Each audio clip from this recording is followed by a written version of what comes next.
video was supposed to be about Mark Warburton. Yes, I know Gio's already done his, but I purposely ignored that just so as I wouldn't sort of know his opinion on it. I could give mine sort of separately. But the longer the day's gone on, I've been a bit busy today, but the longer the day's gone on, the more there's been a bit more Broja stuff, then some Declan Rice stuff. Phillips obviously looks like he's signing for Man City as well. And it sort of all feeds into the same story. And now there's been some reports of this offer from Chelsea of Ross Barkley, Mandalorian Broja, and some cash. I like the bit, and some cash. You know, it makes it sound really shady. You know what I mean? I'll tell you what I'd do. Bit of Ross Barkley. Right, I'll chuck in a Mandalorian Broja, and hold on a second, tenner. So it's just funny, and a bit of cash. I don't know what they're thinking. I don't know what the deal is. Look, I'm not interested. You're not interested, but I do think it feeds in quite well to the whole story. And if you go back, hopefully you've watched yesterday's video where myself and Gio spoke to Dharmesh, and he basically suggested that the Broja, there was genuine interest in Broja. He thinks we possibly might have already done a bid, and he thinks it might be a slow burner. Then the story came out that actually Tuchel, obviously the Chelsea manager, thought he might want to have a closer look at Broja before sanctioning any deal to West Ham. So there's quite a lot in there. And actually when you feed that into it, either one or two things are true. Either he does honestly want to have a closer look at Broja, which can only really be training or in matches. I mean, I guess Chelsea would have had scouts. Whenever Chelsea loan a player out, I'd imagine they have a scout there watching him.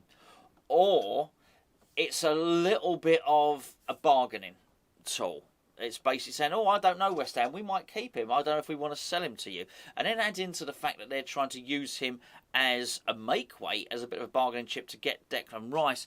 It all becomes really murky. The more I look at this, the more complicated it becomes, the more I think, I do wonder, come the end of the transfer window, are we just going to end up loaning this player? I don't know. There's a lot of new news all the time. Clearly there's a genuine interest from us. But the genuine interest from us started during the last window. As you know, regular watchers of this channel, I never subscribed to the theory that Moyes wasn't that bothered about this one. David Moyes would have been fully aware when he tore us apart twice last season what a threat this player was. And I'm pretty sure straight away he would have been saying to his coach or his whatever, Rob Newman, Sullivan, whoever dealing with this stuff at the time, get me this player. I need this player. So I never bought into this whole narrative that, look, we don't fancy him. We might just buy him because he's cheap. He'll just be a backup player and all the rest of it. I think that was us playing games and feigning. We were playing possum, basically, and we were feigning interest. Now I think what you've got is Chelsea feigning interest themselves. And actually, we might want to keep him. Honestly. I'm actually glad somebody else has to deal with this stuff. I certainly don't think I would be any good at buying players because, it just sounds particularly complicated. Look, the Ross Barkley link, Ross Barkley being used as a make-weight, it's going to receive the disdain it deserves. Let's put it that way. I do think, actually, it probably is a serious offer. Why wouldn't Chelsea treat it as serious? As far as Chelsea are concerned, they've got an asset on their hands. It's just Chelsea's perceived value of him, and ours is probably very different. And when I say value, I don't think Chelsea are looking at Ross Barkley thinking, there's a player worth 50 million. I don't think they're that silly, but they probably do think, Ross Barkley, he's not bad. He's played for England a few times. He would probably get into the West Ham team. Well, actually, I think that's where they misjudge us. I think they're wrong. I don't think he does get into the West Ham team. I'm not saying he's not a Premier League player. I think Ross Barkley's a decent player. But, no, he's not the type of player that would get into our team and oust everybody else. He just ain't. Let's be fair. Broja is a different kettle of fish. But we're not going to sell Declan Rice this season. As far as I know, that's the noises coming out of the club. So I just wonder if it gets to a point where we're just going to say, no, we're not selling Declan. Look, we need another central midfielder as it is without selling one that we got. So I'm not entirely sure that this deal is going to work out. It would not surprise me at all if there's just no deal to be done, if Chelsea turn around and say, well, that's it. If we can't have Rice, you're not having Broja. And they're quite within their rights to do that. I might even do the same sort of thing myself. So I do wonder there may well come a point in this whole negotiation where it just becomes untenable and there's no deal that can be done. Before I go on about this and talk about Phillips a little bit, this video is sponsored by the OneFootball app, which you can download by clicking the link underneath this screen or scanning that QR code up there. I've had a look at the OneFootball app today. Well, I've looked at it every day, to be honest with you, and it is packed full of transfer rumours. Some true, some not true, obviously. Some interesting, some juicy, some less so. But there's also some really good predictions for the Premier League. It's got all the West Ham fixtures in it. It's got all the injury news. It's got any bit of news that's relevant to West Ham from any website, from any newspaper. It gathers them all together, puts them all into one place and delivers it to your phone. You want to know the best bit? It's free. Click the link below. Now I know you've come from Hammers Chat. Get it downloaded. Honestly, it really is the best football app on the market. So, just going back to this whole complicated deal, and I think that probably could sum it up. It's become too complicated. It really has. And the one thing that worries me, and I know it's going to worry the vast majority of you as well, is we cannot afford to drag our feet and wait for a team to decide whether they want to sell us a player or not, because you get to near the end of the transfer window and look, our recent record ain't good. We need to buy the player. We need to buy a player, put it that way. And don't get me wrong, I want him, and I do think there's a certain amount of patience that you show to get the player that you want.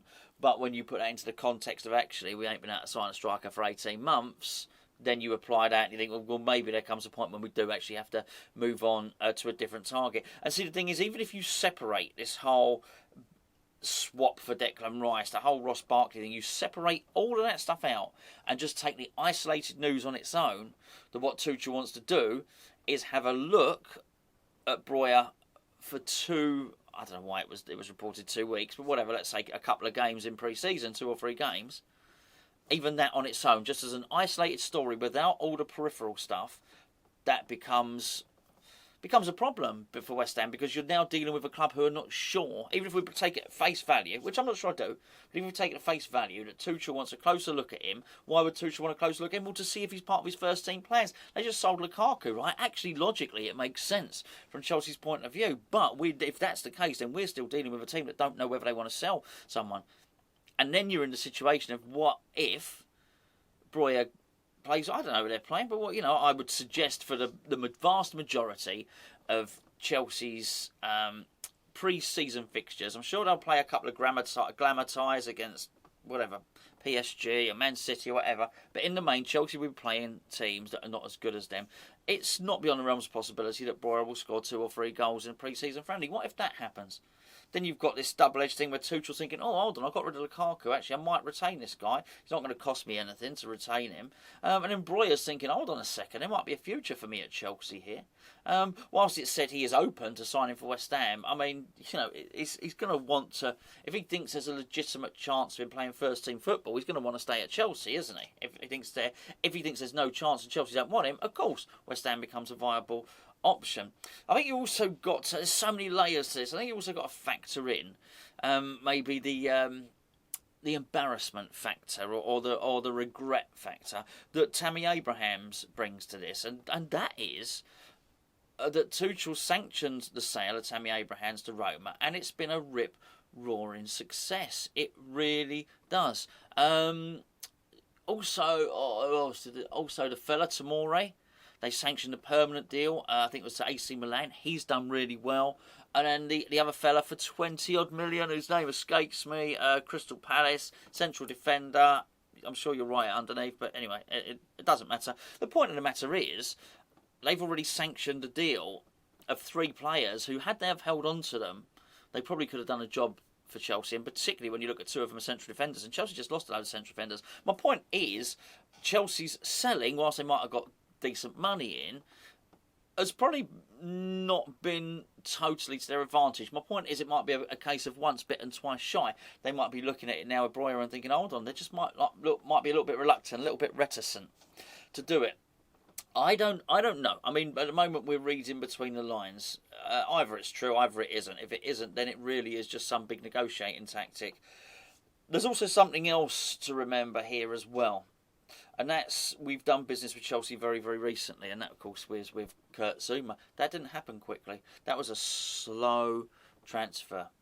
And okay, we got there in the end, which again may be to our detriment, because as slow as this may be, as complicated as this deal may be, you've got David Moyes there in his mind thinking, well, hold on, last season this went slowly with Chelsea, but we got there in the end, we did a deal, let's stick with it. It might be the right thing to do. If we get the player and that's who David Moyes really wants, then great.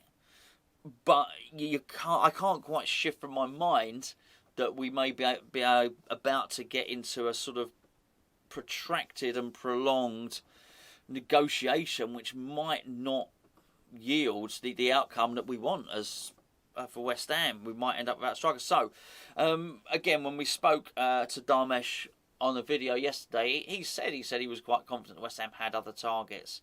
I hope we do, and I just hope we know when to draw the line, when to cut and run, and basically say, okay, that's it. There's no deal to be done here. Look, you're not having Declan. We're not having Ross Barkley. Look, do you want to sell Broja or not?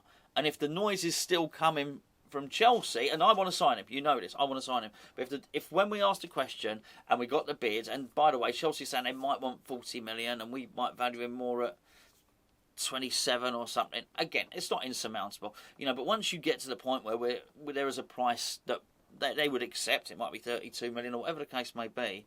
At that point, if Chelsea is still saying, "Oh, I don't know, we're not sure we want to keep him. We're going to go and play an MLS team next week. We want it to play in that." I think when you get to that stage, I think you've got to say, well, hold on a second, there is a risk we won't get this player. And you just got to say, do you know what, I'm out, I'm moving on to the next target.